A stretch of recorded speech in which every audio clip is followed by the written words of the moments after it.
Assalamu alaikum. I want to thank everyone for coming out today. Tonight, this is our second event we're having with the Khalil Center. We had one earlier this year, and they were gracious enough to come back for our benefit. I'm going to let Brother Kamran, who's the executive director of Khalil Center, to make the introductions, just talk a little bit about Khalil Center itself and the speakers tonight. Assalamu alaikum wa rahmatullahi wa barakatuh. We're very honored and blessed to be back again with you after a couple months of separation, a very painful separation. See some smiling faces that we've seen before and some new ones as well. My name is Kamran. I'm the Director of Development at Khalil Center. As many of you know, which refresh your memory, Khalil Center is in the practice of the professional delivery of psychology rooted in Islamic principles. So we try to do faith-based therapy and spiritual wellness and mental health wellness. So what does that mean? That means our practitioners, like my brother Human, one step away from me in the black hat, is licensed both by the state to do counseling and therapy. He's completing his doctorate in clinical psychology, mashallah. In less than a year's time, he will be, with Allah's fadl, a doctor of clinical psychology. He's licensed by the state, and he also has spent significant time studying the ulum of the Islamic sciences, studying the Islamic science of sacred knowledge, and bringing those two things together. And that's kind of the model that we have. That's the speciality of Khalil Center. Yes, so the speciality of Khalil Center is bringing together the behavioral sciences together with the traditional knowledge of Islam and understanding of a human being and their psychology. And that informs that. And as well, as you see, sitting immediately to my side here is Maulana Bilal Ali, who is the department head of the study of Hadith at Dar al-Qasim in Chicago. He does work in the community and also has training in psychology, writes articles that are published nationally about Islamic psychology in this new context in which we exist. And with that, just wanted to introduce the topic, which is a continuation of what we spoke about last time. To go in a little bit more depth, is embracing the struggle through cognitive and spiritual reframing of suffering, right? So cognitive, the mental aspect, and spiritual, which we will talk about from an Islamic perspective. Are you having trouble hearing? Okay, taking off? Okay. Again, we're gonna address cognitive and spiritual reframing of struggle, right? And beyond that, I've just again remind that this is immediately to my side, Maulana Bilal, and next to him is our executive director, Human Kishavarzi. And with that, I'd like them to begin. Bismillah.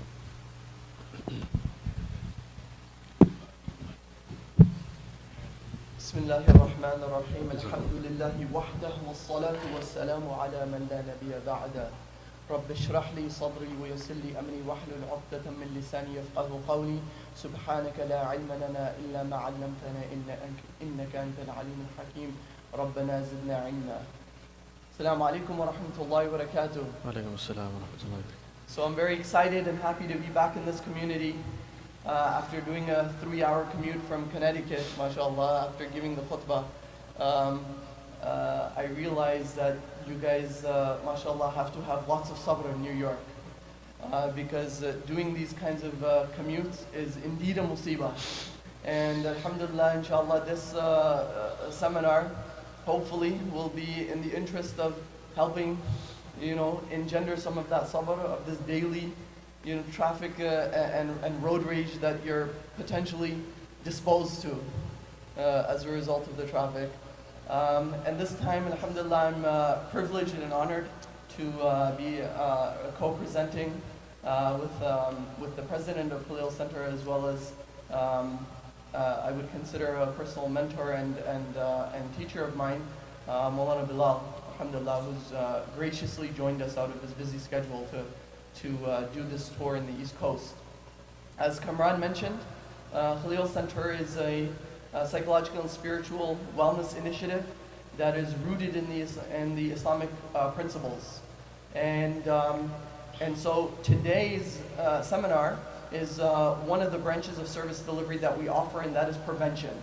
So engendering some seminar texts and education in order to promote spiritual and psychological wellness for the community.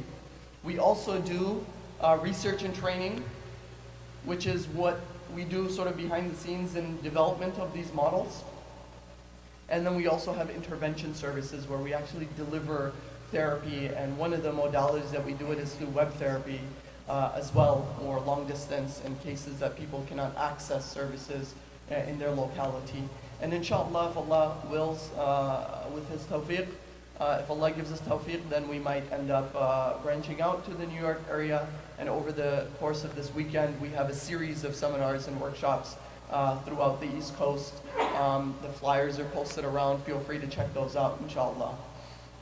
Today, the focus, I mean, if you recall, I was with some of the familiar faces that I see today. I was with you all with a student of mine, Jabir, and he and I did actually more of a behavioral focus. So psychology of change focused on the nafs and shahawat, kind of breaking the shahawat and sort of biting the bullet and looking at avenues and strategies to be able to maintain, to develop change, but also to maintain those spiritual gains as well. Today's a little bit of a different angle, and that is, and I'll sort of jump right into I'll just jump straight into it, and that is that the way that we construct, the way that we feel generally, our emotions, is largely connected to the way that we construct meaning in the world, the lens in which we see the world, right? And so we're social creatures by our very design. And so just a concrete illustration of that. Everybody is in this masjid, mashallah, sitting down on the floor. Well, not everybody, except for, mashallah, the ones who have most experience amongst us. They're sitting on the floor. They're paying attention. Nobody's doing jumping jacks in the back. Nobody's, walking around and doing circles around here. Everyone's listening quietly. They're not talking amongst each other. Where did we learn this?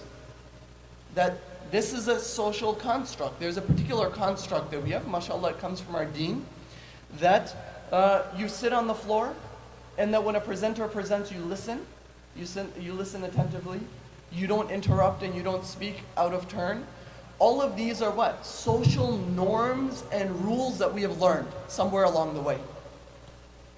And these norms and rules may or may not be consistent with what Islam teaches us. And these norms and rules, the way that we understand things, may or may not be psychologically even healthy for us. Right? Concrete example. Just to demonstrate the mind and the emotional connection. So we could just do an exercise. If I asked everybody here to close their eyes, particularly those who are in charge of finances, to think about their financial challenges. And then after about 2 or 3 minutes, I ask you how you feel.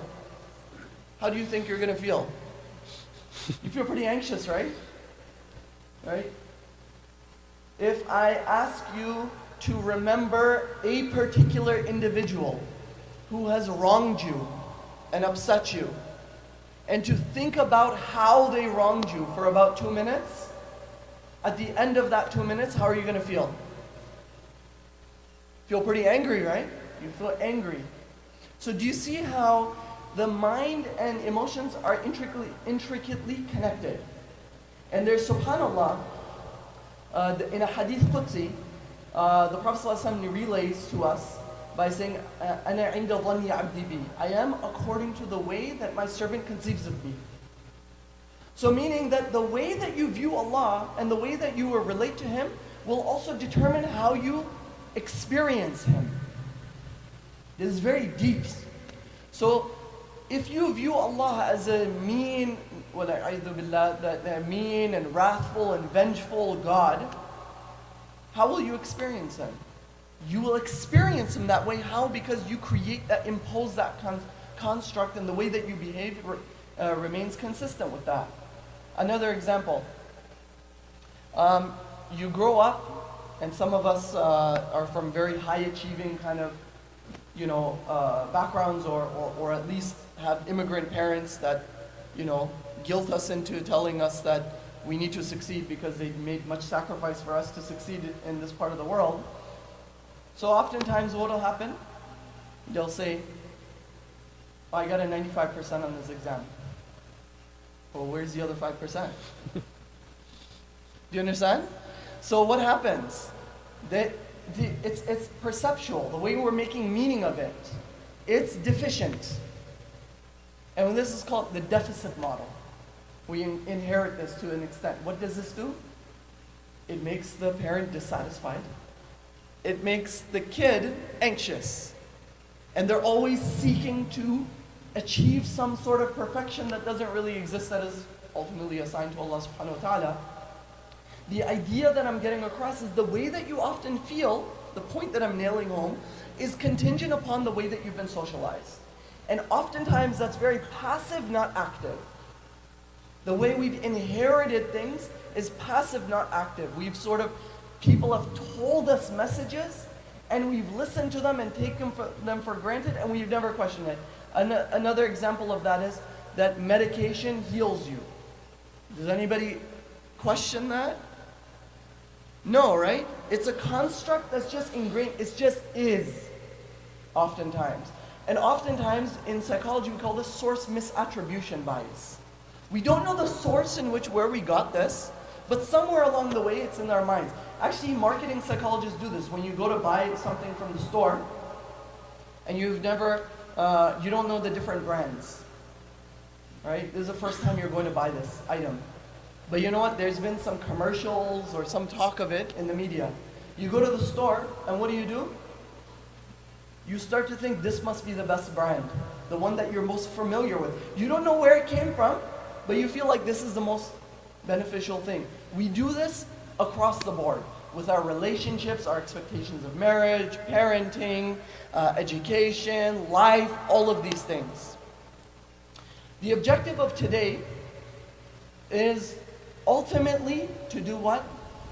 To try to address some of the myths of some of these constructs that we've inherited that might not be so healthy for us.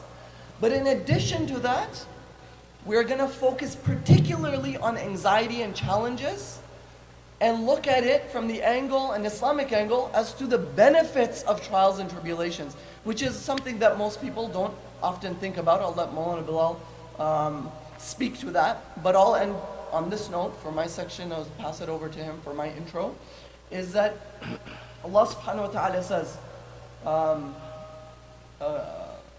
that أَلَمْ تَرَ كَيْفَ ضَرَبَ اللَّهُ مَثَلًا كَلِمَةً طَيِّبَةً كَشَجَرَةٍ طَيِّبَةٍ أَصْلُهَا ثَابِتٌ وَفَرْعُهَا فِي السَّمَاءِ. Have you not seen how Allah subhanahu wa ta'ala strikes a parable between a good word and a tree? And the tafsir of kalimat tayyiba is La ilaha illallah, Muhammadur Rasulullah, our kalima, right? We often refer to this as a kalima tayyiba. Have you not seen how Allah strikes a parable between a good word and a tree? The roots, if they are firmly established, firm, thabit, then far'uha fi sama. What will happen? The branches will grow healthy and reach to the sky and bear fruit. And so what we want to do is and sometimes the roots of where we have our constructs are sick. And so what do? We have these symptoms, but they're not the actual source of the disease. If you keep cutting off the tree's branches, something's going on. The soil isn't right, the branch, it hasn't been planted right, there's some sickness going on. And therefore what we need to do is to be able to adjust this lens, literally and figuratively, in order to be consistent with the message that Allah subhanahu wa ta'ala sent on the hands of the Anbiya, alayhim salatu wassalam, and on their ashab, radiyallahu anhum. I don't know if that's loud enough. I'll try both inshallah. Bismillah ar-Rahman ar-Rahim. Alhamdulillahi Rabbil Alameen. Wa afdal as-salawat wa atammu taslimat ala Sayyidina Muhammad al-Nabi al-Amin wa ala alihi wa sahbihi ajma'in. I'll try to elevate my voice inshallah ta'ala, but I don't have, mashallah, the Azeri throat and voice pipes as Human does, inshallah. But I kind of want to backtrack a little, inshallah, just to kind of provide some sort of context for this discussion. Because, typically I'm sure that in many of these programs that there's simply like a single speech.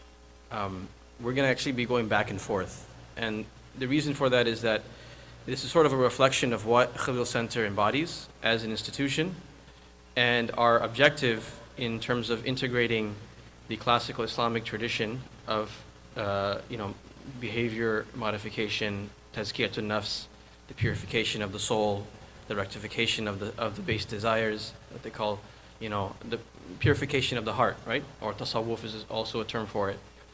And to ask the fundamental question that every Muslim asks, that what does wahi, what does revelation, what does Quran, what does hadith have to contribute to the field of mental health?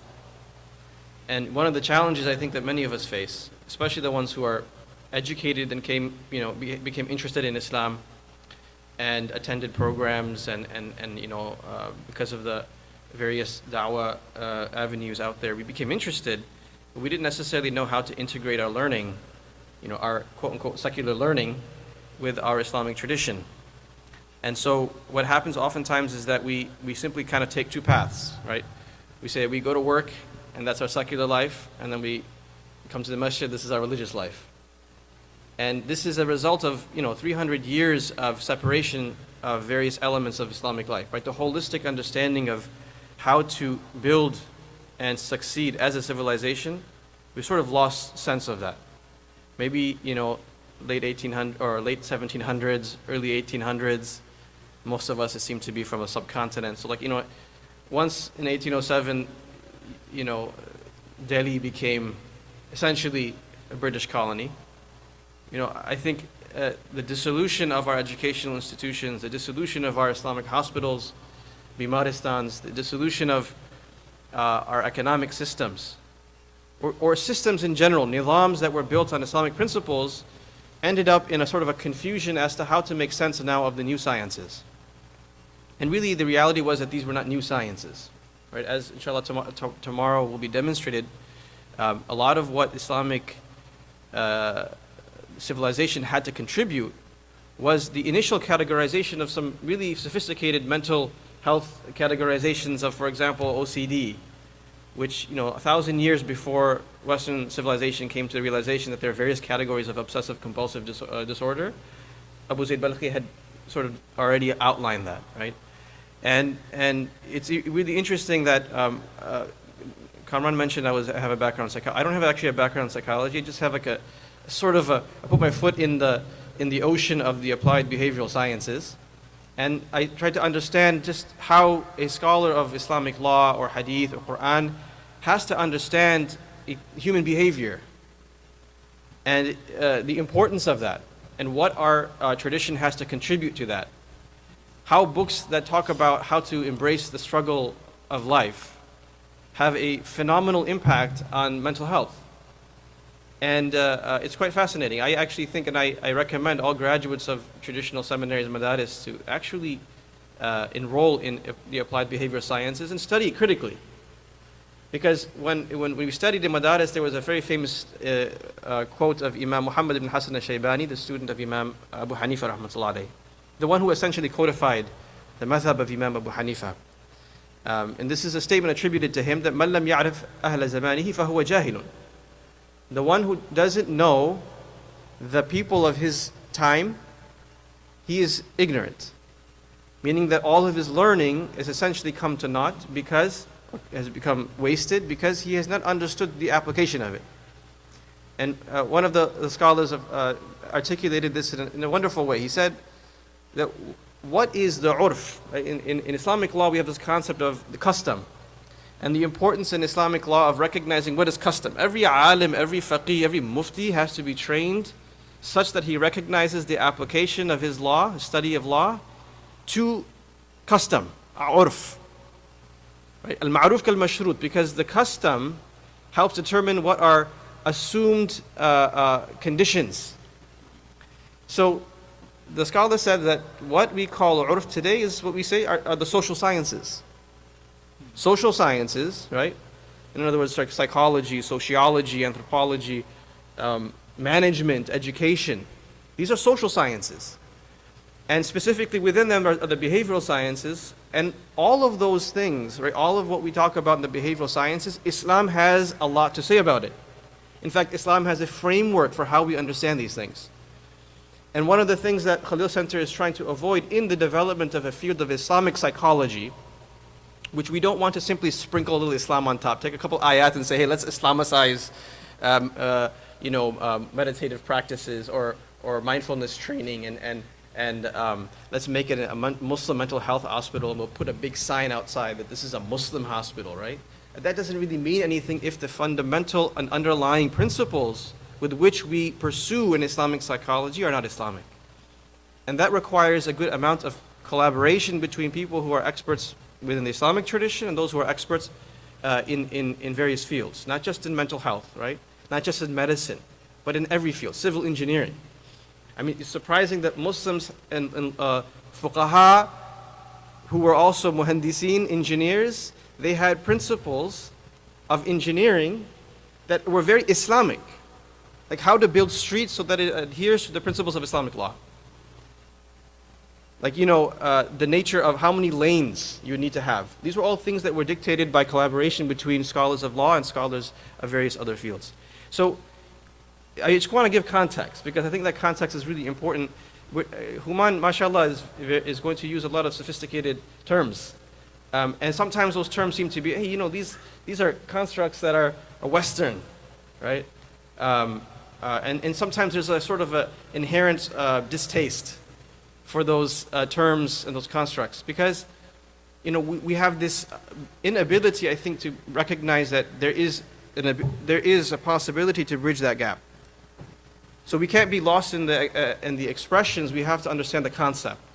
And so if you look at some of the works of the traditional scholars, like Sultan al-Ulama Izzuddin ibn Abdul Salam, whose book is essentially the outline for today's presentation, Al-Fitan wal-Balaya wal-Mihan wal-Razaya, also called Fawaid al-Balwa, or Ali Muttaqi al-Hindi, rahimahullah ta'ala's Tadhkar al-Ni'am wal-Ataya, his discussion of the need, the benefits of trials, the benefits of tribulation, the benefits of suffering. This is, subhanAllah, so phenomenal of a contribution to mental health that you could create within the psychology today an entire subfield of study. How to bring about mental health through actually perhaps volitional suffering. As one of the things that Imam Izzuddin Abdul Salam says, and also Imam Ghazali before him. That Imam Ghazali rahmatullah alayhi says that look how interesting is the example of the patient, and this is in the chapter of sabr, patience. Patience, right? So he says, how interesting is the example of a patient that he is, under the knife. He's being operated on by a surgeon who's literally cutting him up. I mean, he is actually causing suffering for him. But the state of the patient is that not only is he able to be patient through that process, but he is thankful. And he pays maybe perhaps thousands of dollars, millions of dollars, depending on the surgery, in order to make sure that that suffering is successful. What a strange thing, right? So that concept is within our society. We believe and that we understand that there is, but to use that now to help build a society that has very strong spiritual stamina so that they don't become anxious. Like Human mentioned so wonderfully, I think we can call him Dr. Human because he submitted his thesis, right? It was accepted. So I'll call him Dr. Human, inshallah, out of respect. That it is actually quite possible that a person who is going through suffering, that suffering can be an incredible means of benefit for him in his life. That through, if he has the right mental state and an approach to suffering, that will make him a very strong, spiritually strong, mentally strong individual, and it will help him to overcome these anxieties that he feels when he thinks about money, right? When he thinks about finances. That's what if you read these stories of the awliya and all of these spiritual, and you think, man, these are people from some bygone generation. There's nothing that we can relate to. And this person, we read the story about some person, some pious man, he lost all of his wealth when the ship sunk. And he said, Alhamdulillah. It's like, yeah, get out of here, man. That stuff is like, what are you talking about? If my car gets scratched, I almost die of anxiety, right? Driving to Manhattan, I was driving Manhattan today, man. I was really, really anxious today. I mean, admittedly, the dunya gets really deep into the heart, right? I don't want to be paying some extra money because I hit somebody else's car and there's a rental and all that anxiety. But subhanAllah, the station of the ulama and the awliya, they got to a point when that anxiety no longer existed. In fact, they used to, strangely enough, Sahaba radiallahu anhum used to say, Ali radiallahu anhu has a very profound statement, inshallah, if we get to it, I'll try to get to it, but I just want to finish with this, that he says that, don't be happy when you acquire wealth. And Ali Muttaqi Hindi gives, actually, I'm just going to give another example. Sahaba radiallahu anhu used to say that it's easier for us to have patience with difficulty than it is to have patience with comfort. If we are afflicted with comfort, that's more difficult for us. And one of the scholars said, if you ever wanted to, do badua against some zalim nation, he said, ask Allah to give him wealth. Oh Allah, shower them with wealth. What a strange mental, concept. That when we say Allahumma mazziqhum kulla mumazzaq, the actual very sort of profound dua is that, oh Allah, occupy them in the acquisition of wealth. That is an adhab. So I'll kind of finish with it. I just wanted to set sort of the tone for the discussion. I think it's really important that what Khalil Center is trying to do is essentially two things. One, to thoroughly understand, research what the Islamic tradition has to say about issues of psychology. And the second is that how can we now present this in new language, perhaps, right? In a new structure or format to not only the Muslim community, but to the entire world. Because that is the nature of hidayah, that hidayah is for all humanity. And people are thirsty. They're waiting for this new mindfulness training that will come out of the Islamic spiritual tradition. How we can use 15 minutes of muraqabah every day in order to resolve all of the depression, no, not all of them, but some degrees of depression and anxieties that is very common, many of us face.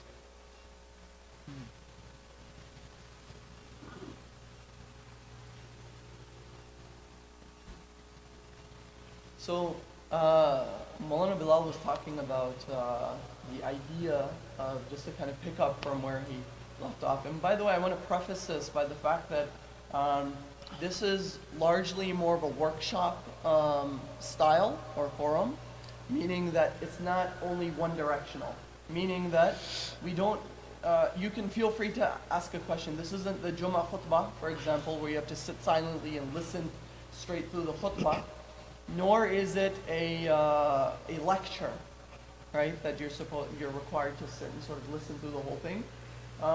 You're responsible for your own learning here, meaning that you can feel free to ask a question if you're sort of lost in something.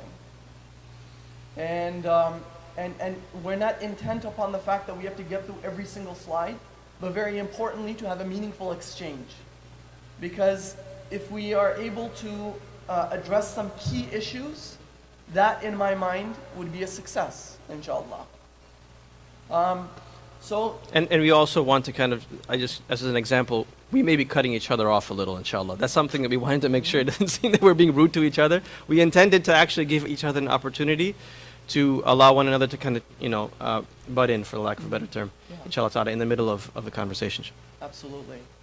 With regard to the thing that Maulana Bilal was mentioning, and this is the interactional nature of it, so it kind of came in my mind, and this is often a thought that comes in people's minds as to, if I have taqwa, if I have do muraqabah and dhikr and all of these good things, am I going to be completely absolved of any suffering, any sort of anxiety, any sort of evil thoughts or not beliefs, but thoughts that sort of come to my mind? And this is sort of, oftentimes I deal with a lot of waswasa issues. So people are actually afraid. Some people, when they become very religious, they have another kind of issue. They become afraid of their own thoughts.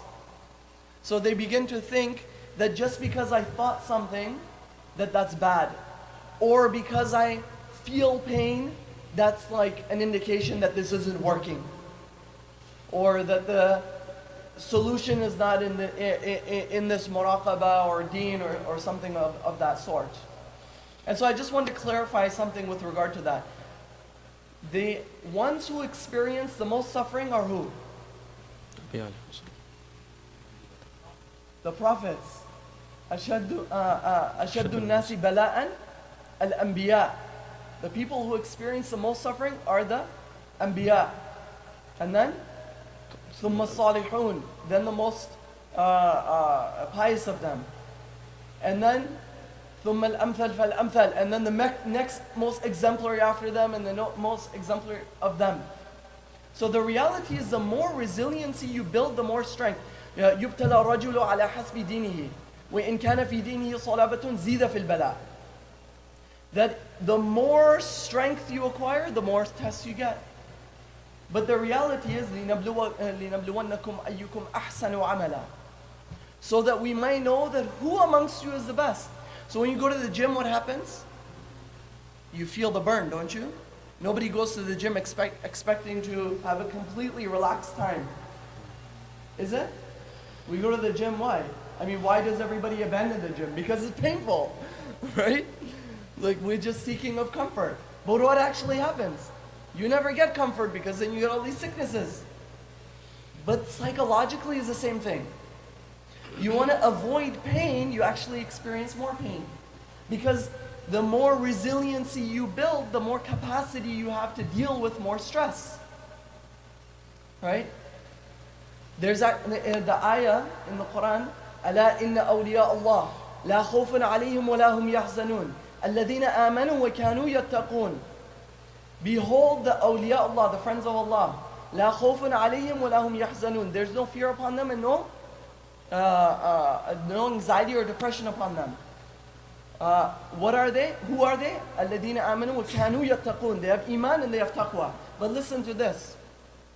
لهم البشرى في الحياة الدنيا وفي الآخرة. That one of the tafsirs I found for this is the bushra that they have in the dunya is that they are free of anxiety and depression, but qualify this. The tafsir doesn't say they're completely absolved of any pain. In fact, they feel pain. But the way they relate to pain and the world, in fact, is raf'u darajat. They actually elevate. Right? They actually elevate in their stature. Like, for example, the Prophet, we know, the Prophet says, لَعَلَّكَ بَاخِرٌ نَفْسَكَ عَلَىٰ آثَارِهِمْ. Allah says, perhaps you're destroying yourself as a result of what they do, or because they don't pray. And then and then in the ayah, أَمْ حَسِبْتُمْ أَن تَدْخُلُوا الْجَنَّةَ وَلَمَّا يَأْتِيكُمْ مَثَلُ الَّذِينَ خَلَوْا مِنْ قَبْلِكُمْ مَسَّتْهُمُ الْبَأْسَاءُ وَالضَّرَّاءُ وَزُلْزِلُوا. That you have not, you think you're going to enter Jannah when that which has afflicted those that came before you has not even come to you? That poverty and sickness and trials and tribulations have affected them until they were shaken to such an extent that the Rasul says, مَتَى نَصْرُ اللَّهِ. When is the help of Allah coming? The amazing thing I found in this, just recently, I shared it with Mohammed Bilal, he verified it, is that I found a section in Razi, in Tafsir Razi.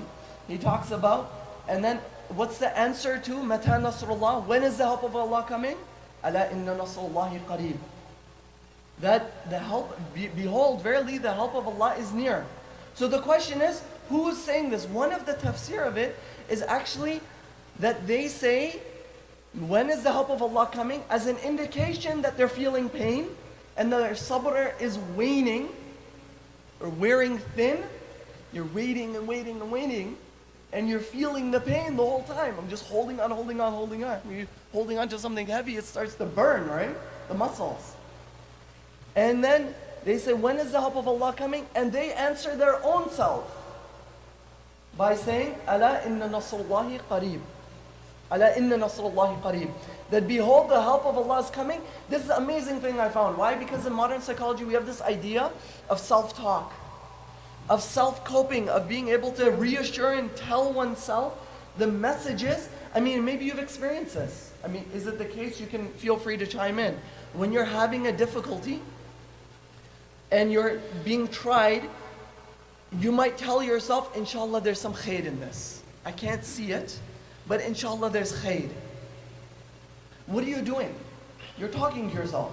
I mean, not out loud, otherwise you're going to have to make an appointment with a Khalil Center in the severe kind of department of the work that we do, right? I mean, mashallah, we see everybody from all walks of life. But not talking out, but talking to yourself in reassuring. And oftentimes a person who reads these ayat and ingrains and applies these things, these messages that we're having, these constructs, they come as what we call automatic thoughts. And there's a lot of data today about brain training and psychology. What they say is what produces generalized anxiety. What's the history? Like I said, you grew up in a family there where they're anxious, then they pass it on to you. What are you inheriting? They're giving you all these negative messages all the time. So your brain becomes trained to see the world so negatively. So it's not so easy to just to completely reverse it, but it's what? It's mujahada. It's a struggle to change that. You know, old habits die hard, right? To change those constructs that come so automatically to such an extent that you, like how, ala inna awliya Allah. That's how they relate differently to the world. The way they relate to suffering is fundamentally different than the way we relate. You think if somebody passes away as relative, you don't think a wali feels that? In fact, the Prophet ﷺ felt the pain of that. Amul Huzn. He felt the pain of it. He shed tears upon losing his son. You feel the pain, but the way you relate to it is qualitatively different from the average person who's feeling. There's a difference in psychology between grief and clinical pain. In fact, grief is healthy and clinical pain is unhealthy. And the quality of clinical pain is hopelessness. لا ييأس من روح الله إلا القوم الكافرون. That the people don't become despondent, and that only the people who become despondent of Allah are those individuals who don't have any iman. Of course, you know, we would know that that iman is going to build this.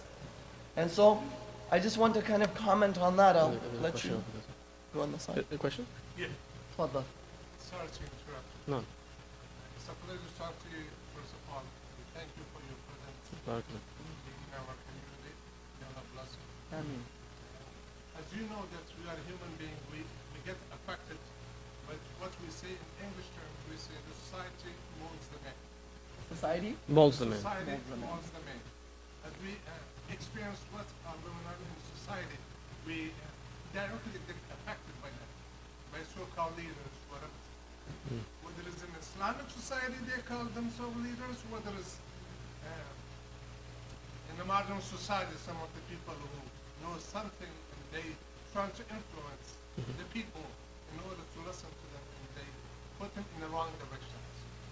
What our responsibility become in order to stop, not relate ourselves to them, in order not to be affected by their opinion and their practices, how we have to do that, whether it's from Islamic society or in a Muslim society, in both situations. Feel that. Hmm? I think you feel it now. Okay, go ahead. Go ahead. You go ahead. You go No, first. I don't know. This is a very, it's a very broad question, and it's a very common issue for the individual, but also for society, right? So we know that in the Islamic tradition that there are examples within the Quran and Hadith of individuals who become overcome by the conditions, the ibtila. And of course, the way to deal with the individual will be different from how a community, right, will have to be dealt with. And part of the communal sort of anxiety and depression and suffering and is dealt with in the example of, for example, Musa alayhi salatu wasalam, in which you see that they're literally stuck between an ocean or a body of water and an army, right? A rock in a hard place, metaphorically. And the people see no way out. They see no makhraj, right? وَمَن يَتَّقِ اللَّهَ يَجْعَلْ لَهُ مَخْرَجًا. And that's something that they probably knew. That if you have consciousness of Allah, taqwa meaning like this constant awareness Allah subhanahu wa ta'ala is with you, يَجْعَلْ لَهُ مَخْرَجًا, Allah will make a way out for you, right? An escape, even from this seemingly impossible situation.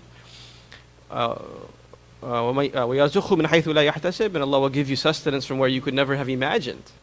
وَمَنْ يَتَوَكَّلْ عَلَى اللَّهِ فَهُوَ حَسْبُهُ, and whoever has this, trust in Allah, Allah will be sufficient for him. Now we all know that, but what happens in the situation where obviously it's very human to be in that scenario and to say there's no way out, right? We are destroyed, as the Banu Israel said, right? And then Musa alayhi salatu wasalam, as their leader, as the one who is their pillar of guidance, he stands up, he takes that position. The leaders of the Muslim community therefore take lesson from that. And he says, Kalla inna ma'iya rabbi sayhadin. Verily with me is my Lord. Allah is with us, Allah will guide us. Now in that situation, right, when it's a communal issue, certainly there is an extra burden placed upon the leadership. Not necessarily political leadership, because we can't have those expectations from political leaders, because they're no longer the Amir al-Mu'mineen, right? Well, they are in a sense, right? But in the sense like they're not really taking the imara, the spiritual imara, that was the hallmark of the Khulafa ar-Rashidun. So when the Khulafa saw these very difficult situations, and even amongst them, the best of them were confused perhaps as to what would be the way out. One, for example, Medina had to be emptied because of Ridda in the south, and the army of Usama bin Zayd has been sent to the north, and Umar ibn Khattab, the strong Umar ibn Khattab, with whom we have so much pride, he is saying to Abu Bakr radiallahu anhu, O Bakr, O Amir Khalifa to Rasulullah, is this really a good idea that you want to send another contingency of our men south and empty Medina, leave it defenseless?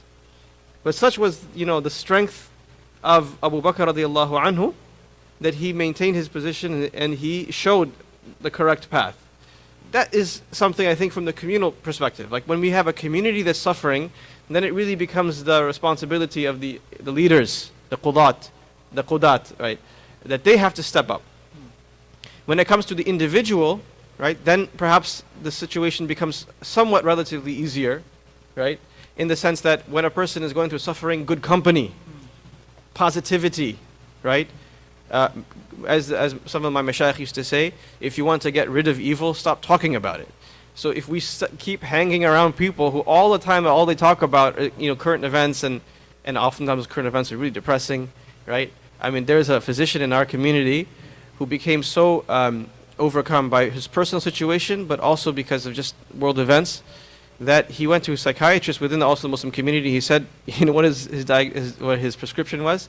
Turn off a television, stop watching CNN. Because this is really negatively affecting you. It's debilitating.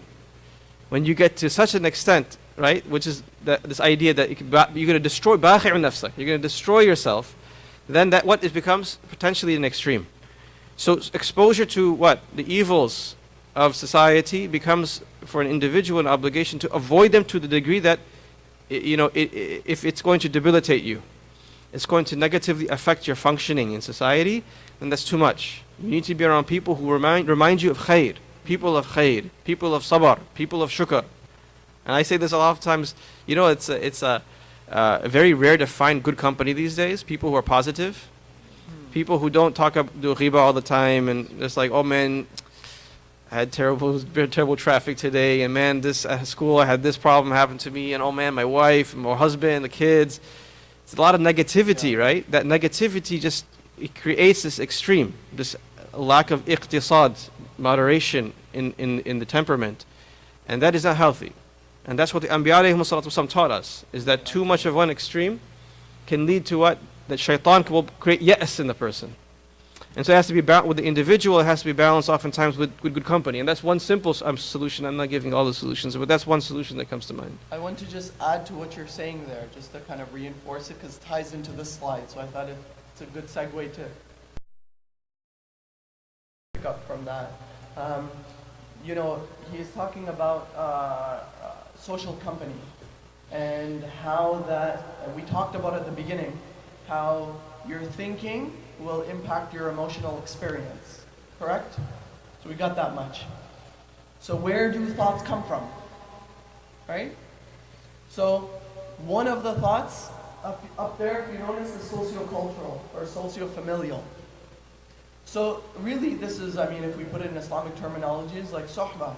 Whomever your environment is around, we can't close our ears, right? What happens is we hear things and they enter our minds. Yeah, have you ever had the experience when you're in school, you think you're not learning anything, but then you go to the exam and you actually answer the question? It was like, oh, where'd that come from? It was in there, right? I thought I didn't learn anything, right? So, when you have recall is actually easier than recognition.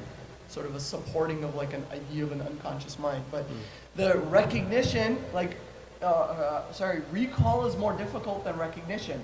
So being able to bring something to your mind, where did I learn this from? What is this about? Is more difficult. But just it coming out when it's triggered by something is very easy. And so when you have lots of negative company, what happens? Your thoughts are literally not your own. Not that you're going crazy. Right? People say this to me. So again, the people who might be anxious, they say, why am I thinking these thoughts? How do I get these thoughts out of my mind? And they're like, why do I think that? I was like, because your thoughts are not entirely your own.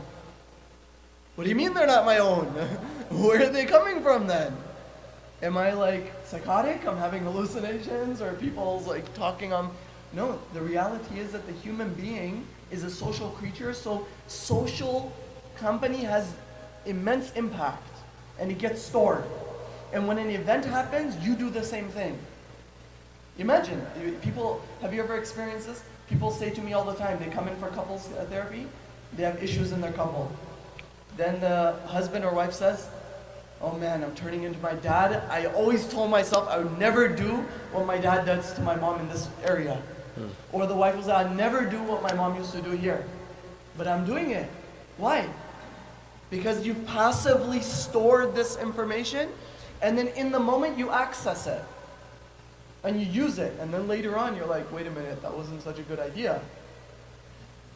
But you know what? As-sabr inda sadmatul ula. The time is done now. Sabr, part of sabr is building in advance. You understand?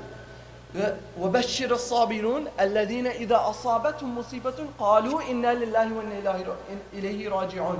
When affliction hits the sabirun, they say إِنَّا لِلَّهِ وَإِنَّا إِلَيْهِ رَاجِعُونَ, that they are to Allah. There's a recognition of the finiteness of life and that I'm ultimately returning to Allah. But this doesn't just come. It's brain training. You do this over and over again until what? Sabr becomes your natural response. So one thing is your socio-familial environment. Another is shaitan. Isn't it? When you say Allahu Akbar, what happens? All your business thoughts, this, that, everything comes to your mind. The Prophet ﷺ told us there's a shaitan for that. Some people who have waswasa, they're afraid of that. They think, oh my God, I broke my salah, this happened, that happened. It's called that waswasa to shaitan. Then we have the waswasa of the nafs. Your own self talking to yourself, hadith al-nafs. It might tell you to do particular shahawat. There's shahawat of the nafs, and then there's like the evil of shaitan. Shaitan will tell you to do vicious, malicious things. The nafs is going to tell you to do that which is consistent with shahwa. Oh, just eat this cheesecake, it's great for you. Just, don't worry about this, don't worry about that. Then there's human nature, which is interesting. Some people are more aggressive than others. There's sort of a predisposition. You're more likely to think angry thoughts than somebody who was not born that way. You sort of inherit this. There's no problem with it. The problem is if you act upon it. And then another one is amazing ilham. And if Allah subhanahu wa ta'ala gives us taqwa, then, may yattaqillaha, what is it? Yu'allimukum Allah. What is it? May yattaqillaha yu'allimukum Allah? No, I don't remember that. But to the extent of the meaning, I don't remember the exact of the Quran. I can look it up. Is when you fear Allah, that Allah will teach you, right? And so there's ilham sometimes that comes when a person has spiritual elevation. Then they get inspired, and these are positive thoughts. These are positive thoughts actually that end up coming. So. Yeah, go ahead. How do you differentiate between what is the root cause of those thoughts that you have? Let's say, for example, if it's shaitan, you're the officer, if it's your, my head, whatever it may be. It's based upon those specific factors, you have to address it accordingly. Right, right. For example, sometimes you have a patient and they claim they're having a panic attack, and the symptoms that they're exhibiting are very similar to a person who gets affected by shayateen. Yeah. How do you differentiate the two? How do you So, what I'll say for the purposes of the seminar, I would probably choose to defer the answer because I think it gets conceptually quite complex. And then secondly, I would say an answer for the general audience, not for the practitioner. I think the practitioner needs to be able to differentiate. But the general answer that I can think of, wallahu alam, is that you don't necessarily, for the average person, need to differentiate where it's coming from. It's the recognition that this isn't my thought and it's unhealthy. Do you have to sit there thinking, is this my nafsi thought? Is this shaitan? The reality is that it's not useful. You know what I'm saying? And it's being called. But the recognition that this thought, which goes back to here, that I don't necessarily control all my thoughts. But what you do control is your reaction, or your action rather. So your thought comes. In fact, the Prophet ﷺ told us this amazing thing, right? He said, the Sahaba came to him, we would rather, put burning coal in our mouth rather than articulate certain things that come in our mind. Is this really the case that you have these kinds of thoughts? Yes, it is. What do we do? That's indication of Iman.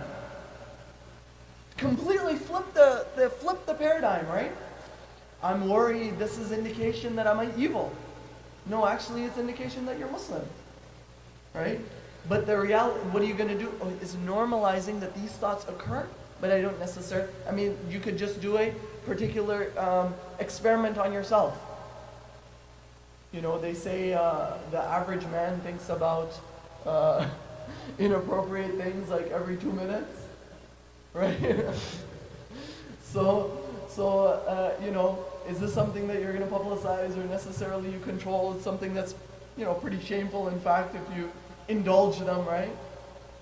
But the reality is you don't necessarily control it, right? But you do control how you react to it. I don't know if you want to add.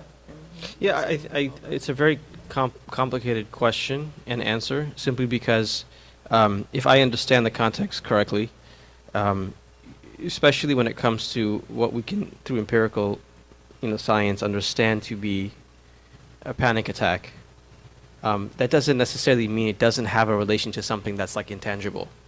But I think there's what I mean by that is that if, let's say, someone is affected by sihr, right, some sort of black magic, it was going to have some physiological effect, and that physiological effect could be diagnosable. So, like we see that the Prophet ﷺ was affected, and throughout Islamic history we have many examples of people who are affected by sihr. Now, that effect is actually physical, right? And a physician might be able to diagnose that what's happening to the body is like there's some sort of muscular dystrophy. I don't know what they would diagnose, but what is the ultimate origin of that? That's oftentimes very difficult to diagnose without some degree of expertise, which is where deferring to a professional in any field is very important. And that's what we're trying to do. So, like, for example, if this is a case where a psychologist, psychiatrist feel like their hands are tied, they've tried everything, they can't diagnose exactly what's happening, then they need to be able to recognize that perhaps there is some other solution, right? We don't reduce all understanding and all knowledge to what I understand, or my field, right? Maybe there's something that is it's a health issue. Maybe it's actually something that is spiritual. But if they don't have that expertise, they cannot pretend to diagnose, like, this is sihr, this is what was the example I think you gave? It was panic attack, but some people will consider it to be what? Like, shayateen, right? Shayateen, jinn. Sallallahu Alaihi Wasallam. Can measure them. Yeah, and that hadith actually has various interpretations, right? So, and there are about 6 or 7 that Mullah Ali Qari mentions, and amongst them is that actually it is figurative. And some scholars believe that it is literal, that there's actually shaitan does have the ability to penetrate, and that shayateen in general have that ability. But there are not many ulama who don't believe that is actually to be taken literally. That the effect of shaitan will penetrate into every part of the body, and every body will follow the command of shaitan, figuratively speaking, because of the effect he has on you. That doesn't mean that he can like take over your body. right? So some people don't take it, many of the ulama don't take it to be literal, and they say that it is only to be understood figuratively. But that leads me to this important point. I think there is, just like there is in psychology, and I think, I shouldn't say this, Uman should say it, inshallah, but there's an overdiagnosis of depression, right? There's an overdiagnosis of many mental health issues. Similarly, there is in the general Muslim community, because we don't have amils, professionals, many of them, or we don't have enough, there's extreme overdiagnosis of magic and jinnat, right? Anybody who's having any issue, jinn char gaya, like it's a jinn. How do you know it's a jinn? And, do you have any training, formal training through someone who has also training from someone who else has training in order to be able to identify that? In a lot of cases, you'll find that perhaps, and I don't have any data, but I would venture to say that in my own experience, more often than not, it happens to be the case that there's a complete false diagnosis. Nobody knows how to explain it, so they just say, okay, it's a jinn issue. Because they won't be able to take responsibility for maybe some of the behaviors that they've created in the home or anxieties that they've created in the home. So it must be a jinn. Okay, how could he have these sort of sexual inclinations? It must be a jinn. My son, he could not be, there are cases where there's like a child who is married, son, and he is having some homosexual relationships outside of his marriage. The parents don't know how to make sense of that, so they say it must be a jinn. The wife must have done some magic and magic to my son. He was never like that. I mean, is that logic? Is there any science to that? No. And Islam recognizes that there is an ability, and people who have expertise can diagnose that. Otherwise, you shouldn't make those false diagnoses. And it makes it a completely ridiculous concept. People outright reject that there's a such thing as sihar. And it's a problem. But there is real junoon. I mean, our tradition teaches us about the fact that a majnoon individual, rufi al-qalamu an thalath, amongst the people who are not liable, who are not responsible in Islamic law, amongst them is the majnoon, hatta yufiq, right, until he comes back to insanity. So the insane. And there are people who oftentimes just can't make sense of it. I'll just give you an example. Right before I left Jersey to come here, this 2 days ago, there was a friend that I grew up with, went to Sunday school with him. He passed away. So I just found out that, and he had some mental health issues and severe issues, because of which for many years people didn't understand. They thought he had left Islam. He used to say very strange things. I found out before coming a text message from a brother who was saying, I'm trying to make sense of this. He said that if a person has a severe mental issue, a mental illness, and as a result, right, while they were in the middle of a conversation with their sister, their relative, and they were eating and they were smiling and having a good time, and then just put the food down and jumped off a bridge. He just jumped off the bridge. And even when they recovered the body, he was still smiling. That what do we say about the condition of the iman of such an individual, and also the amal of suicide? Like, what do we say about that? So this person was really troubled. He said, I have to go through Jersey, and man, I'm not sure if I can take a phone call. But quickly I said to him that, look, as far as I understand, the person was majnoon. I still don't have enough data to be able to tell him that, obviously, because I don't know the exact situation.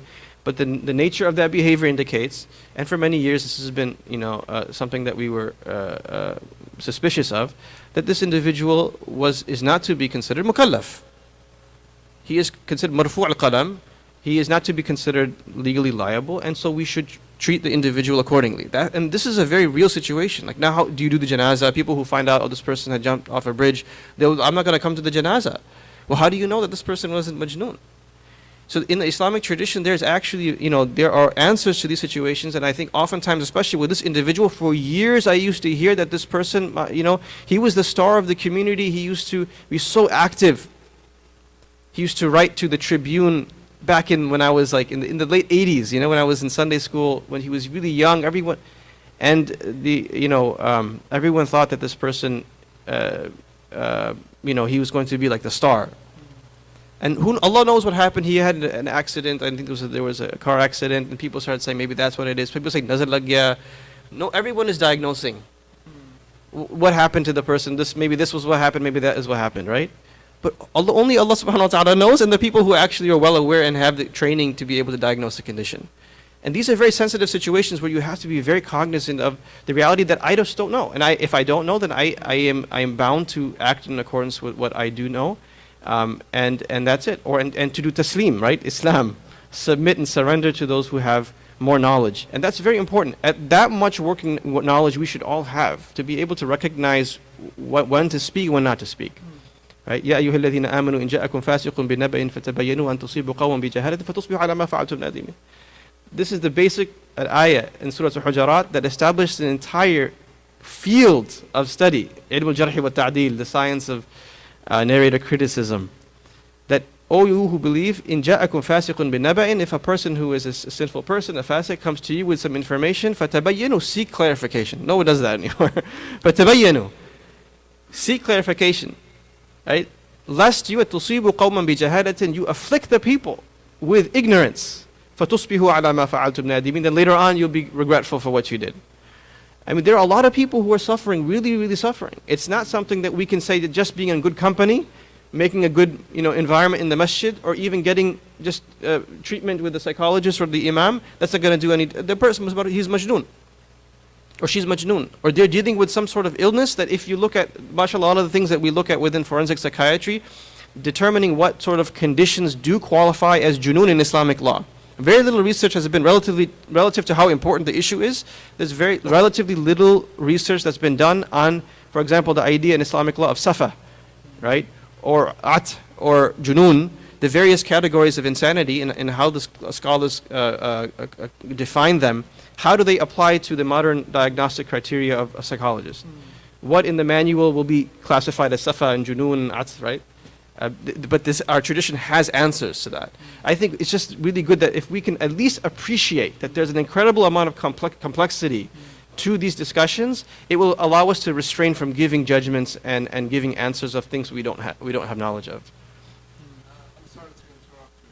Regarding to the question of the brothers and your interpretation regarding the Majnun, but I have a different interpretation into the Majnun. I don't go to that, but I say, in order is saying, Adamullah Bala Bansaka.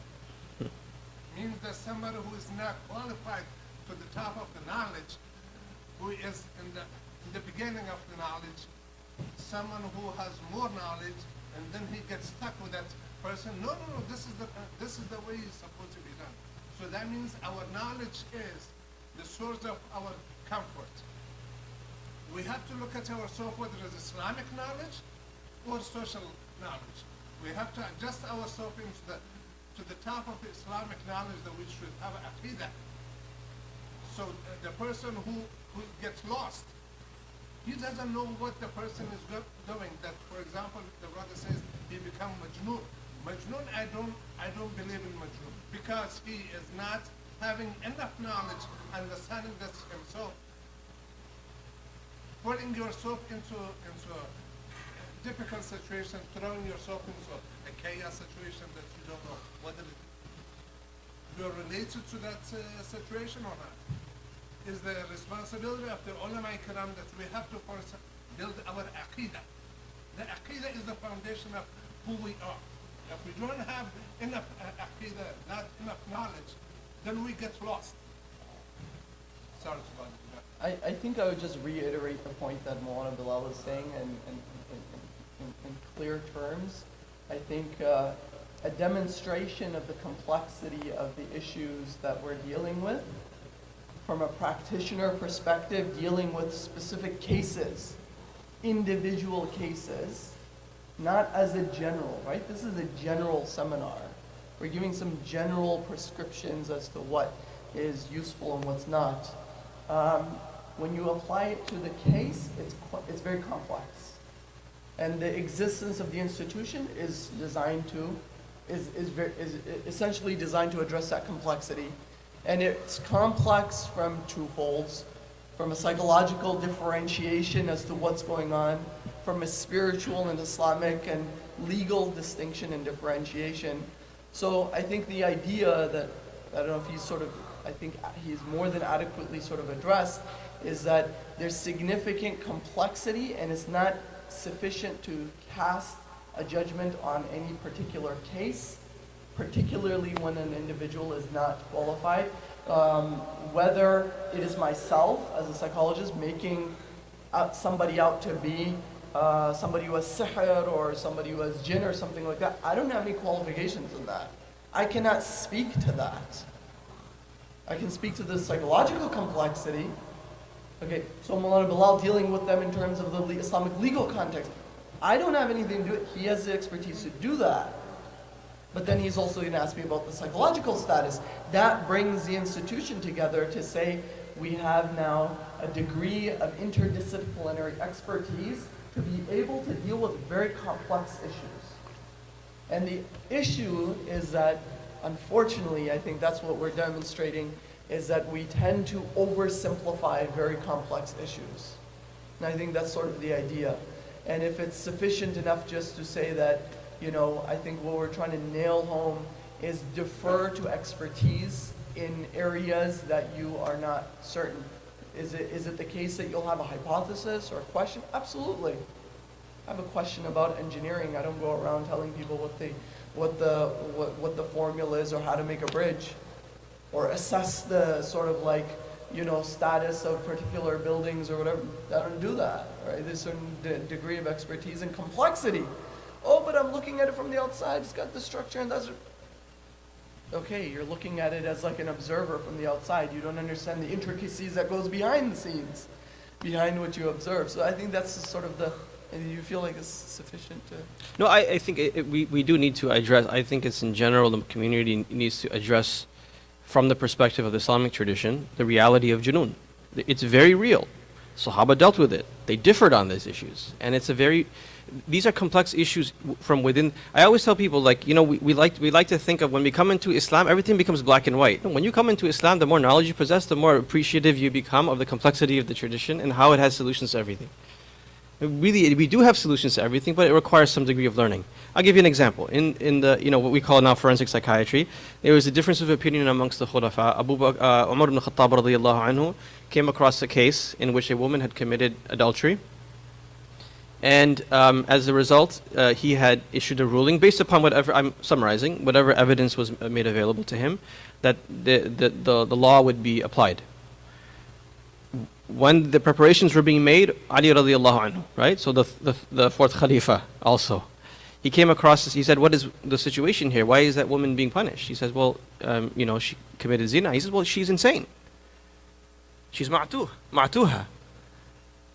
So he went straight to Umar ibn Khattab radiallahu anhu and he objected and said, how are you going to apply the had to a person upon whom it doesn't apply? Someone who's not mukallaf. So he said, Umar ibn Khattab, what is interpreted that I don't know if it applies to her. Right? La adri. I don't know if it applies to her, meaning that this is actually quite complex. It was a case of temporary insanity. I mean, she had bouts of insanity. So how can I prove that at the time that she was committing this crime, that she was insane at the time?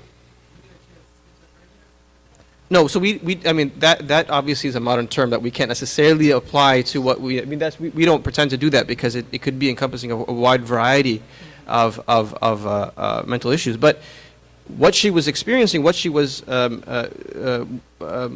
she was experiencing, her behaviors, the community was able to identify as abnormal, and they considered her ma'tu, essentially insane. The word insane is maybe problematic. The ma'tuha, the legal term for it, yeah.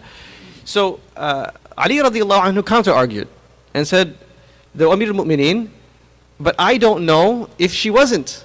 Maybe she was in that state when she was committing that act. And the rule in law is that udru'ul hudud mastata'atum, that in these issues of hudud, the criminal law, that you avoid them based on the slightest of doubt. So in murder and zina cases, if there's a slightest doubt, then you avoid the rule. So when they had this back and forth, Umar ibn Khattab accepted the judgment of Ali radiallahu anhu and he retracted it.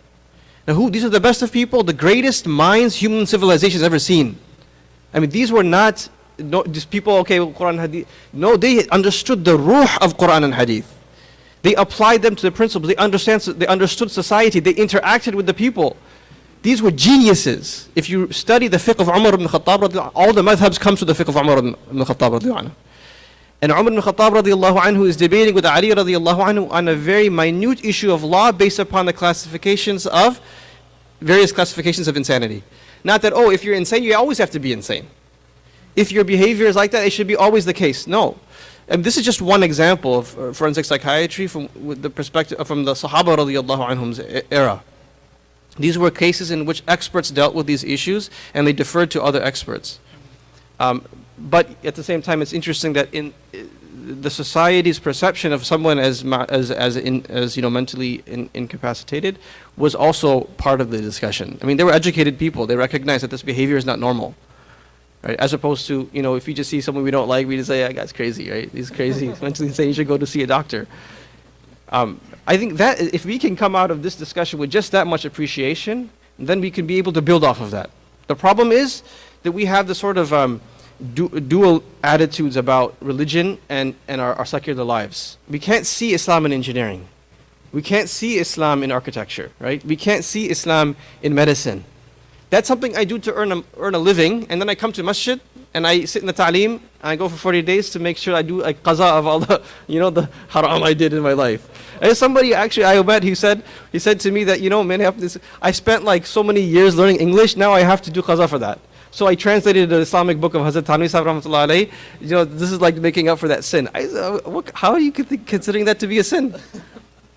What about what I said was wajib for people who have that ability to translate these books and for you to learn the language? Why do we have this strange inability to reconcile our Islam and our secular life? Islam didn't have this dichotomy, right? Muslim ulama were the ones. It's interesting. Look at the Turkish civilization. If you look at the Ottoman times, scholars used to open. The Muharram, the beginning of the year when the industry would begin. They used to have these ceremonies, and the ulama would be participating. Ulama were the mushah supervisors of markets, right? So if you went to like Chelsea Market, you would see like scholars there determining whether or not there's any type of, fishy business going on. Not literal fishy business, but figurative fishy business, right?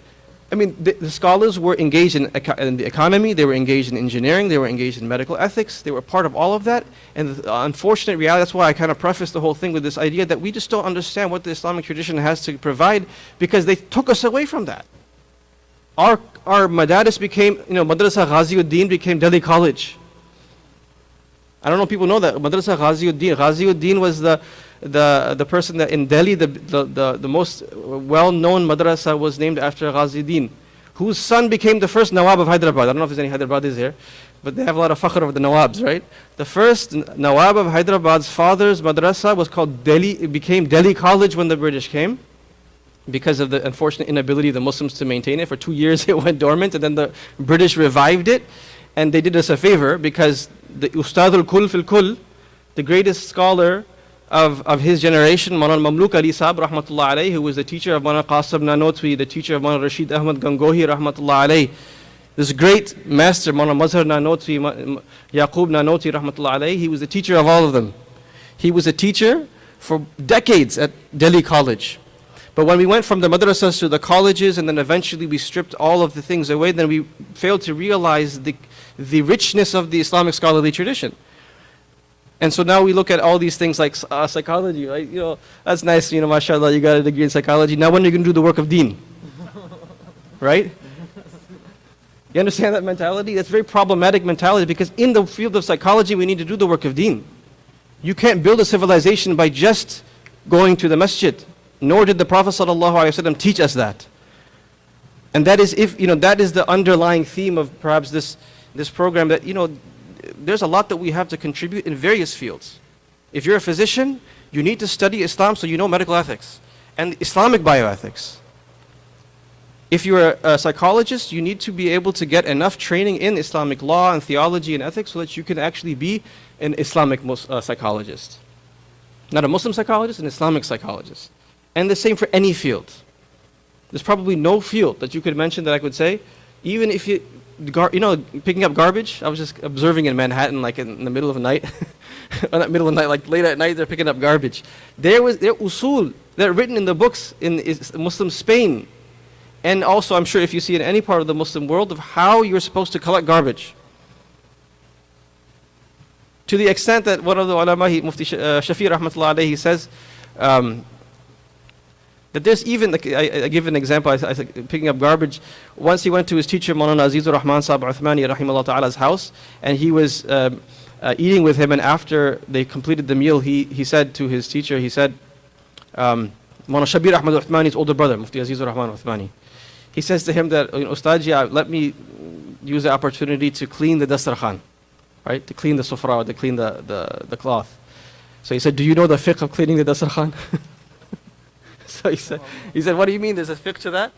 So Ajib, look at the nuqta here. He says, let me teach you the fiqh of cleaning a dastarkhan. So what he did is he took the bread, he put it to the side, the big pieces he put in one corner, and the very small pieces he put in another corner. Then he took the little pieces of meat and fat that were left over, he put that in one corner, and he took the bone, he put it in another corner. He said, these very small pieces of bread, these are for the ants. And the larger pieces are for the birds. I have a place I put those as well. And the pieces of meat and fat are left for the cats, and then the bones are left for the dogs. That's the daqiq nuqta, that's the daqiq, the very subtle application of Islamic ethics when it comes to just your everyday meal. There's a fiqh to it. There's a thought process, the Islamic thought process that applies to even that. That's why if you go in a lot of places in the Muslim world that actually still continue to apply these principles, you don't see garbage like lying around. You go India, Pakistan, it's terrible, but at least there's a little bit. They had the idea of recycling even before the West, right? I remember one of my teachers, Maulana Jamil Sahib, in it's like 99 or 2000, 98 maybe when he came, and he was eating on the dastakhan, and someone had taken his glass. It was just like this, a glass, and he was drinking water. When he finished the water, someone came and picked up the glass and put it in the garbage. So Maulana looked at him, he said, well, why are you throwing it out? You're putting it in the same garbage bag as all of the food. And he said, oh, you're done with it. He said, but what's wrong with it though? Why did you throw it out? This is the first time coming to the US, I think. I remember this, I was sitting there. So he's like, what's wrong with it? It just had water in it. I mean, you clean it with water. Why did we throw this plastic away? And now no one's going to throw this away, I know that, right? Yeah, it's gonna because he just didn't understand it. What kind of strange thing that it doesn't make any sense. It's completely functional. It's working. All you have to do is rinse it out. You could use it again. So he said, Maulana, you're disposable. It's disposable. So he's like, okay, it's disposable, but that's fine. It's okay though. Nothing happened to it, right? It's still completely functioning. Its structure is maintained. I mean, I could see him struggling in his mind with what a strange idea that is, that you just use it once and that's just for water, and all of a sudden now you're throwing it away, putting it in the garbage. And that's the lack of applying Islamic usul to even things like picking up garbage. I mean, if that makes sense. And really, that's something that speaks to my heart. I mean, there are so many things that modern society is waiting for Muslims to wake up and tell us how to run the world. They're waiting for us. Tell us how to do mindfulness training. What is muraqabah? How can I use that 15 minutes every day in order to become a more healthy person? Visiting the masjid is an amazing, amazing spiritual exercise, mental exercise. Just sitting on the ground, the benefit of sitting on the ground, sitting close to people, right? The simplicity, keeping a beard, not just because it's a hipster thing to do, right? But the fawaid of that, how much time you save shaving, right? All of these things, we have to be able to look at these things as Islamic, and psychology is one of those places where it's like when Human first came to me and talked to me, this was how many years ago? 10 years ago now? In Toronto, he was talking about applying Islamic spirituality to the field, which he was actually still doing the master's in, I think. He was coming to Chicago to do his master's. I remember I kept asking, I'm sure this has been done before, man. I'm sure there's no way that nobody tried to apply Islamic spirituality to modern psychology. And for many years, I kept telling him, literature review, man, literature review. Make sure you go check. I'm sure someone has looked at muraqabah and tried to apply it to modern psychology. And he's telling me, no, they haven't, man, they haven't. And he was right. Okay, I'm supposed to be interactive. I'm not in a speech. So I think just in the interest of actually sort of summarizing, what I think that maybe we should do is summarize some of these benefits. What do you think? Sure. I mean, it's interactive, so we're sort of working together to establish what the goals would be. One thing I want to mention is what's the, I think, Mullah Bilal has sort of illustrated the point of the complexity and how there's an opportunity for each one of us to be able to reclaim our own tradition across the sciences, and the necessity and responsibility as the flag bearers of this tradition to be anfa'un nas lin nas, right? To be the most beneficial people to the people by being able to carry our tradition. And the reality is that, I mean, firsthand in psychology, I see that because, alhamdulillah, having the privilege and opportunity to study with traditional scholars and a shaykh like Maulana Bilal and have this company, I have been completely convinced that this is the most perfect system. And that doesn't necessarily mean that there's nothing we can get from this tradition, from modern behavioral science or anything like that. Certainly I've trained in that. But the idea is that it allows you to put it in its appropriate place. It gives you the structure and principles to be able to look at the al-hikmatu dalatul mu'min, the wisdom that might be available, and how to reconcile that and bring that within the parameters and principles of our own very tradition. Because our principles and our usul and the framework and the way that we sort of understand the way the human being works and the world works and how it all comes together and how it fits together and the existence of the cosmos and the unseen, all of these things, subhanAllah. The reality is that in our research we find that Christianity has struggled with this for decades that led them to the division of the church and state. Scholastic theology couldn't square the circle. And so what they do, they toss it out. And they couldn't reconcile it, so now you have the separation of church and state. Secular and sacred. We didn't have this problem in our tradition. So that doesn't mean that we can't benefit from quote-unquote secular knowledge, but as long as it's grounded within a framework that's inherently Islamic and that serves the purpose of the sacred. Right? So, but in returning to basically summarizing our topic, I think the goal was the following. One was to sort of shift the paradigm, challenge certain myths and notions, and I think we've effectively done that in some other areas, in being able to demonstrate how to go about our everyday living in a more mindful or intentional manner, right? In an intentional manner, and then be able to contextualize our day-to-day living in the context of suffering through that mindfulness of our own tradition. And so, the function of tests, if I want to hammer home sort of the essence of what this whole risala of Izz ibn Abd Salam is the idea that suffering is good, is khair. And there's a hadith of the Prophet عَجَبًا لِأَمْرِ الْمُؤْمِنِ إِنَّ أَمْرَهُ كُلَّهُ خَيْرٌ. Amazing is the matter of the believer. Everything is good. Khair. I don't even want to translate khair as good. It's hard to translate khair. Khair is khair. It's got its own khasiyah than the Arabic language. That just doesn't, good doesn't do it justice. Right? In fact, in the term itself has a sacredness and ukhrawi and dunyawi kind of interconnection that is very much reflective of sort of the holistic way of our tradition. وَلَيْسَ ذَاكَ لِأَحَدٍ إِلَّا لِلْمُؤْمِنِ. When you understand khair that way, you will recognize that this is not for anybody except for the believer. إِنْ أَصَابَتْهُ السَّرَّاءُ شَكَرَ فَكَانَ خَيْرًا لَهُ. If the two things that we do, right? If we go through challenges, if we experience good, we do shukr. All this research on gratitude. In fact, there's a study they found on shukr, on gratitude. If you go home and you reflect on the good that you have, and you reflect on how privileged you are, they did this with, they followed people for about a week. They told them for a week, every day, recall 3 good things, and be appreciative of that before you go to bed.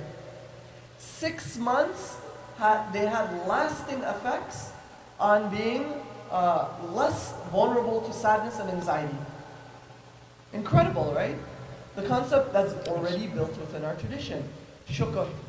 وَإِنْ أَصَابَتْهُ الضَّرَّاءُ صَبَرَ فَكَانَ خَيْرًا لَهُ. And if difficulty afflicts him, then he does sabr, and that is good for him or her. And the whole idea here is that there is this belief in a just, good Lord, Allah subhanahu wa ta'ala, and that, and I said this in my khutbah earlier, is that what we do, anxiety, the nature, incredible our tradition, right? Allama Kirmani talks about the fact that and Imam al-Ghazali talks about, if a person dislikes a thought that's in the future, that they're afraid of something is going to happen, we label that as ham or khawf, fear of something that's going to happen in the future. And the reality is that the way we can address this, and Al-Razi talks about this, is by getting dhawq. Dhawq is fil hal, in the moment. Because why? What you control is what you do today. You don't control what's going to happen to you tomorrow. You do the things right today, inshallah you'll have a good tomorrow. But you're not, tomorrow isn't guaranteed. Today, this moment is what you have to control. And in the Arabic language, dhawq is amazing. The term even they came up with it, dhawq, it's like if you're eating food, Taste. and you're thinking about all of this, and you're talking to people, and you're rushing or you're driving, there's no intentionality. You don't even taste the food. Dhawq literally means to taste. So being able to have sensory tasting and spiritual tasting of everything. And this was the nature of the awliya. وَالَّذِينَ what is it? والذين يذكرون الله قياما وقعودا وعلى جنوبهم ويتفكرون في خلق السماوات والأرض. Those individuals who are doing dhikr while they're sitting and walking and laying on their sides, and what they do, they think about the khalq of Allah, the creation of Allah. Now think about this, tafakkur, right?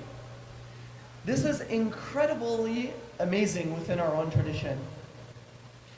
And somebody might say, oh, awliya Allah, always in a state of dhikr. You're always remembering Allah or making it. Yes, there's one aspect of that kind of dhikr and spirituality. But there's also another. And that is the intentionality in which you engage people. The conversation that you're having with somebody, you're mindful of the fact that I don't want to transgress the limits in this conversation. I'm mindful that when I'm doing child rearing, I'm not overstepping the limits. When I'm talking to my wife or my husband, that I'm doing it with a good intention and ikhlas, and that's a challenging thing, isn't it? But it's much more holistic than what we've reduced it down to, which is consistent with this whole secular, sacred change. Spirituality is what you do if you turn the tasbih. That is spirituality, no doubt about it. But spirituality includes the way you interact with people, what you think of people, how you engage them. That's why we have intentionality. There's all this research on mindfulness and intentionality. You say Allahu Akbar, there's khushu', and you gather yourself, you pray to Allah subhanahu wa ta'ala. And that, I would say, if we can take that away as a vehicle for sabr, is to actually let go of control, which is called tawakkul, letting go of control. For what? عسى أن تكرهوا شيئا وهو خير لكم. إن كنت تعلم أن هذا الأمر خير لي شر لي في ديني ومعاشي وعاقبة أمري فاصرفه عني واصرفني عنه. That if we say in this istikhara, the du'as of the Prophet ﷺ are incredible. Incredible. The reformative way of thinking. If you know that this is good for me, for my deen or for my akhirah or for my affairs, then will it for me. If you know that it's bad for me, turn me away from it, turn it away from me. So comprehensive. Turn me, I don't want to be near it. Don't let it even come near me. People make istikhara all the time. Should I marry this person? Should I not? And then they go, they make istikhara, they come back and they're like, oh man, I saw a dream. I'm afraid of what the interpretation is. You didn't have enough ikhlas in your asking. You should say, Allah, you know what's khair for me. When Allah subhanahu wa ta'ala grabs you off the street and you're running, إن كنتم على شفا حفرة فأنقذكم منها. Right? So that when you're running into the street and you're going to get hit by a car, what does Allah do? Yanks you back. And what does that do? That hurts. Pain. It hurts. What are you going to do? Oh, why is this happening? This is bad. No, you're going to do shukr. Just like the kid, we're like children. We don't understand the ultimate فِعْلُ الْحَكِيمِ لَا يَخْلُو عَنِ الْحِكْمَةِ. The wise actions of the wise one, the actions of the wise one are never devoid of wisdom. So if we have that, then what we can do, one thing I want you to take away is challenging your passively internalized concepts and constructs. The other thing would be have a present intentional orientation. When you go home tonight, you're going to meet your family or your spouse, say Assalamu alaikum with full intention, that which you mean it, that I wish peace upon you. When you say how are you doing, don't say how are you doing, just as a way of making speech. How are you doing? And you know, one person one time told me, I was like, how are you doing? I was passing by, and he's like, terrible. And then I was like, what kind of answer is this? You know? And then I was like, kind of taken aback. I was like, terrible? What's going on? And he's like, yeah, I just wanted to throw you off because, you know, I know people don't usually care when they ask the question. You know, you expect like, good, what about you? And like, move on. Yeah. Like, no, terrible. Because, you know, are you going to spend half an hour with me to talk about why I'm feeling terrible? No, it was a formality. I don't care. Just say good so we can move on, all right? But there's an intentionality.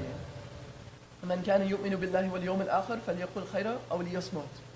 That whosoever fears Allah in the last day, they shall speak good or they shall stay quiet. So there's a muhasaba, intentionality in what we say is that, you know, mashayikh say, imagine that all of these things, kiram and katibin, are being recorded, and watch how intentional you are.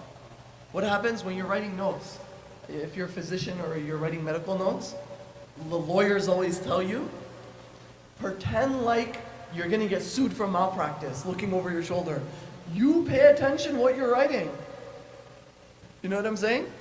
But when Allah subhanahu wa ta'ala is watching you, there's an intentionality. And being able to flip these things that we've got upside down into its appropriate place. Inshallah. Maybe we have like 2 You minutes. summarize? Yeah, it's 2 minutes, so I'm just going to. There was actually a thought on the way here. So, you know, this is actually a really interesting book that we had based the lecture on.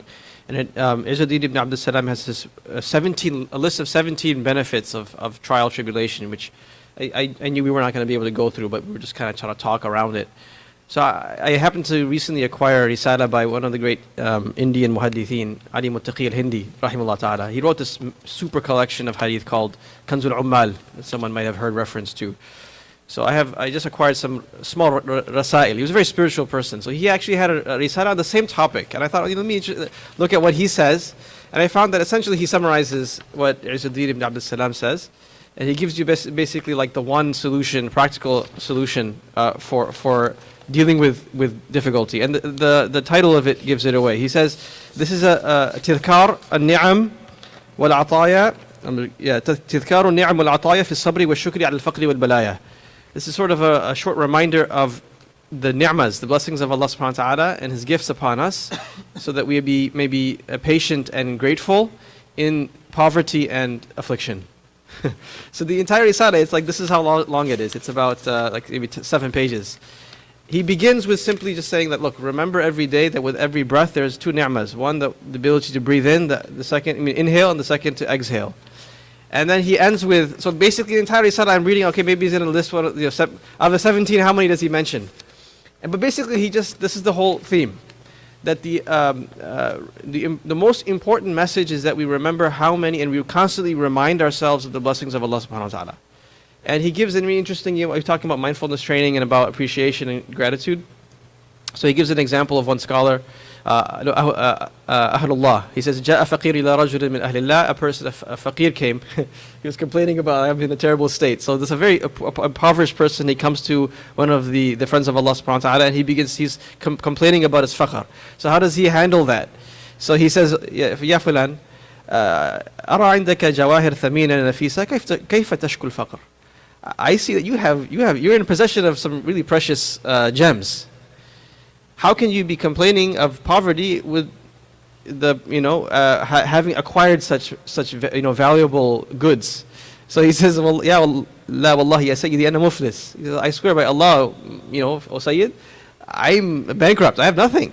I'm poor. So the man says, this is how like he gets him to kind of think about, this is interesting conversation. We're really sensitive. You wouldn't allow this. You'd be, hey, you're being insensitive to my poverty, right? but the Ahlullah says to him, he says, look, okay, بِعْ عَيْنَيْكَ مِنِّي بِكَذَا وَكَذَا مِنَ الْمَالِ. He says, okay, you know what? Let's do this. Your eyes, sell me your eye or your two eyes for this much wealth. I'll give you $1 million, $10 million for your eyes. He's like, Hasha, ma abiyu. I'm not going to sell my eyes to you. He says, okay, how about one hand, right? ثم التمس بيع اليد والرجل. He says, okay, one hand and one leg. So he says, look, ma abi, I'm not selling my hand, my body parts, right? But then he started to reflect. فقال الرجل هذه الجواهر التي أردت منك. These were the gems I was talking about. فانتبه الفقير واستغفر ورجع. So the faqir began to recognize, oh, you know what? Actually, this is pretty valuable stuff, right? What I have with me, this is valuable. Now, I thought about this. I was thinking, that's kind of insensitive, right? Like you're saying, like, look, you're in the poverty. The Ahlullah was probably himself impoverished. But what he was telling him is, look, at the end of the day, the way to get out of it, you have no way of getting out of your faqr except what? That this mental training, this recognition of what Allah has given you, that's going to be like the most important, like wealth that you possess. That you recognize what you do have. It's going to always be worse. We can't tell people, oh man, look at so-and-so, that's worse. That maybe is insensitive. But you help them to reflect on what they do have. And sometimes it's just by exposing them to people who don't have what you have. And they're like, oh man, I'm so blessed. Man, we don't have the traffic like this in Chicago, right? They're like, yeah, mashallah, I should be more grateful for what I have. Really, that's like the tithkar al-ni'am. If we can do this ourselves, and then we do it like, when we, with our children, we recite the du'as out loud. Why? It's not like we don't know it. We're just kind of creating an environment where everyone sort of talks about those things. So if we talk about, and we are very appreciative of blessings all the time, and that's part of our conversation, it will automatically affect other people. And they'll automatically begin to reflect on how, oh yeah, I'm blessed with those things as well. This was an interesting thing. I thought it was very fascinating. The entire Risala, I'm waiting for like point 2, point 3, point 3, point 4. No, the entire book was about basically what? Reflect on Allah's blessings on you. This will get you through the faqr wal balaya. I would like to add one more comment, if you don't mind. Sure. If I can just preface this with the fact that now we're officially sort of done. وآخر دعوانا الحمد لله رب العالمين for this portion. So anybody that needs to leave, or their wives are texting them from the other side, like the kid is like crying now, let's get the heck out of here, what's the matter with you? Be present with her when she is complaining to you when you get in the car, and do sabr. And so you can go ahead and leave at this point if you need to. Anybody who wants to sort of stick around, has some questions that are lingering in their mind, then you can sort of feel free to stay, inshallah. Don't feel obliged that you have to sit here. Just before we open it up for open Q&A and everybody gets out of here, piggybacking or camelbacking off of something Bilal mentioned, gratitude. We want to express gratitude to the whole community for inviting us back. The first time we were here a couple months ago was to learn after some people invited us to learn more about what we do at Khalil Center. We found a great reception, and we definitely want to name and show appreciation to Osman Bhai, who has been serving us, has made arrangements for us. We want to thank you all for joining us. This is 4 times the turnout we had last time. We're continuing our tour of the East Coast, in the tri-state area, New York, Connecticut. We were at Yale